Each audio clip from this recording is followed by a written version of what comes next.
Coming up, original artwork hit the auction block as TAMUK professors and alumni raise funds to support the future of the art program. And students hit the dance floor for a night of music, fun, and Javelina spirit at Boot Scootin Jams. Plus, students at TAMUK gathered for a peaceful demonstration to share their concerns and perspectives of immigration enforcement and education. This episode of Javelina Broadcast Network starts right now.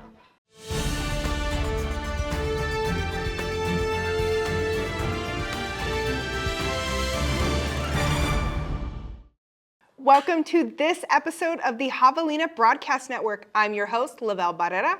And I'm Kade Murdoch. Let's get right into the news. The TAMUK Art Department hosted the Alumni Art Show Auction, where professors and alumni sold original artwork to help fund student opportunities and future programs. Attendees browsed pieces, placed bids, and showed support for the campus art community. Organizers said the event strengthened connections between past and present Javelina artists. Reporter Daniel Moreno was there with the story. Hi, I'm Daniel Moreno here with the Javelina Media Experience. We are in the Bailey Art Building where the Art Communications and Theater Department is hosting an alumni art exhibit. This exhibit is being held to raise money for the art department, this art communication and theater department here, and to support the future of the growth of the department. So we're trying to put together this exhibit in order to, basically support all the activities that go on within the department.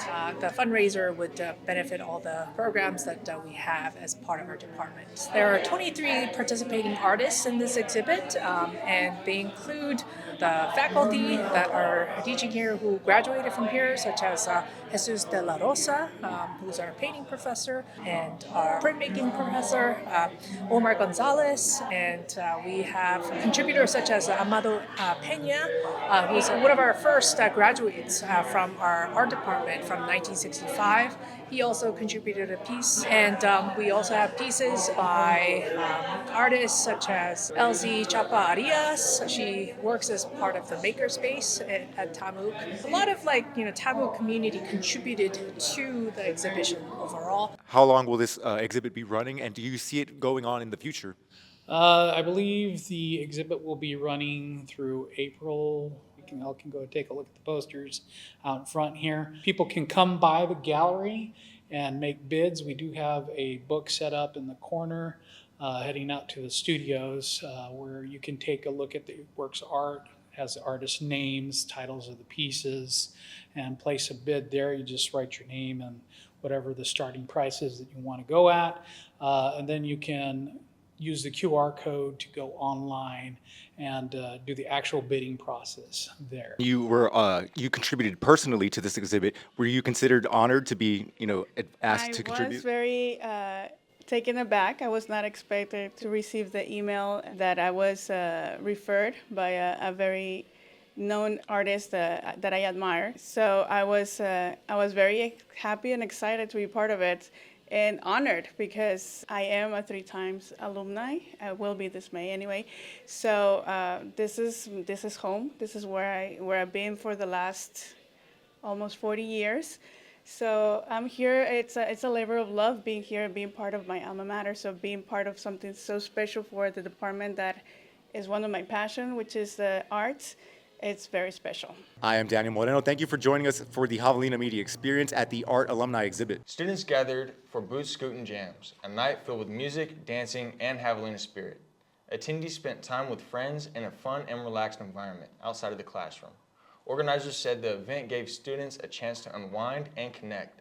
Our circulation manager, Matthew Nicholas, was there on the scene. Hey Javelinas, I'm Matthew Nicholas, Circulation Manager for the South Texan. I'm here outside Mesquite Grove for Boot Scootin Javelinas. What was the goal behind hosting Boot Scootin Javelinas? So we brought out food, a DJ, and the students are bringing their cowboy boots. So we just wanted to create a safe community for people that like to dance, a new activity that we've never done before. What brought you out to Boot Scootin Javelinas tonight? Honestly, my love of line dancing, man. I've been line dancing for as long as I can remember, and in my opinion, there's no better feeling than being out there, a synchronized stomp on a hardwood floor, and it's a perfect cardio workout. What more could you want? What kind of energy were you hoping to bring or create for this event? I mean, if you can just look behind me, what's going on over there. You can tell everybody's having a really good time. That's what we're hoping for. We want to get them out of their shell. We want to get them moving. We want to get them vibing with each other, and I think we're accomplishing that tonight. This has been Matthew Nicholas with the South Texan. Now, back to the desk. And now for everyone's favorite segment, Hoggy Highlights.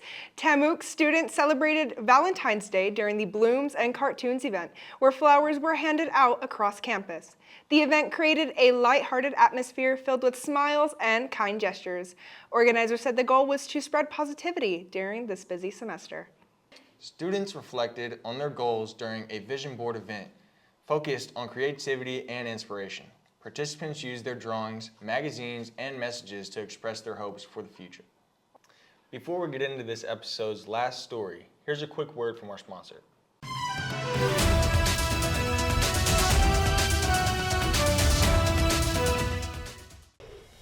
Hey TAMUK, looking for a soundtrack for your college life? Whether you're cramming for finals, chilling between classes, or on your lunch break, KTAI TAMUK's radio station is here for you. We got the music you love and shows that will cure your boredom. Download our KTAI app or tune into the KTAI 91.1 The One FM. Your campus, your sound.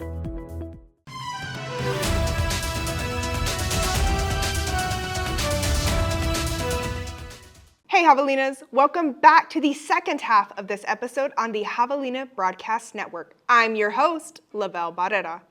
And I'm Kade Murdoch. Let's get right into the news. Students shared concerns about immigration enforcement, ICE presence, and infringement on education. Participants held signs, shared personal experiences, and encouraged open dialogue. The gathering highlighted student voices and the importance of community discussion. Our editor-in-chief, Matthew Roberts, was there with more. This is your editor-in-chief, Matthew Roberts, and after executive orders by President Donald Trump, mass ICE raids have been taking place all around the country. Educate yourself. That's the simple fact. Go out and read. Go to your classes. Ask your professors questions. Challenge them. That's what this is about. It's not about sitting there and listening to a professor's perspective. It's about challenging that perspective, learning to challenge that perspective. But above all, you have to have the opportunity to express those perspectives. And the more we talk, the more we're allowed to talk, the more we're able to overcome the violence. That's how this works. Our education system is failing, and children are dying. So if you're not thinking about that, you really should. Because these are your people. These are humans. Human children. That's right. Yeah. Human children are what we need to protect. We need to protect kids. We need to educate kids. We do not need to deport kids. And we do not need to kill children. I think ICE is kidnapping humans. I think that ICE are slave catchers. I think that ICE is appalling, and there's no reason that it should be in America at all or in the world.